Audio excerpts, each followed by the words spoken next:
দেখা অনেক ভালো একজন অভিনেতা এবং অসম্ভব সুন্দর একটি ছেলে, তার আচার আচরণ ভালো এবং সব দিক থেকে।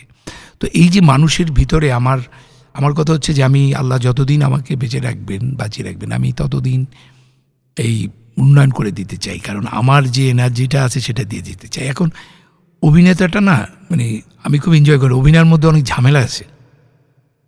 যেমন নানা রঙের দিন, এই আমরা 16 তারিখে একটা শো আছে, এটা 99তম শো হবে। আচ্ছা, তো আমরা ইনশাল্লাহ খুব শীঘ্রই 100 শো করব।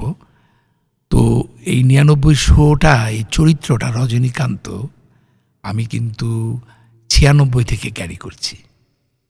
96 সন থেকে আমি একটা চরিত্রের সাথে বসবাস করছি, যেটা আমার অনেক প্রিয় একটা চরিত্র।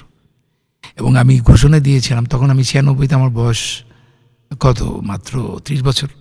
30 বছরে আমি একটি 68 বছরের চরিত্র অভিনয় শুরু করেছিলাম। এবং আমি বলেছিলাম ইনশাল্লাহ আমি যদি আল্লাহ আমাকে তৌফিক দান করেন, তাহলে আমি 68 বছরের যখন বয়স হবে তখন পর্যন্ত এটা করবো, যার চরিত্রের বয়সটা 68 বছর। কাছাকাছি চলে আসছি, এখন তো 59। তো আশা করি, তো অভিনয়টা করতে গিয়ে আই এনজয়। তো অভিনয়ের মধ্যে ঝামেলা, অভিনয়ের মধ্যে একটা ইমেজগত সমস্যা আছে, কারণ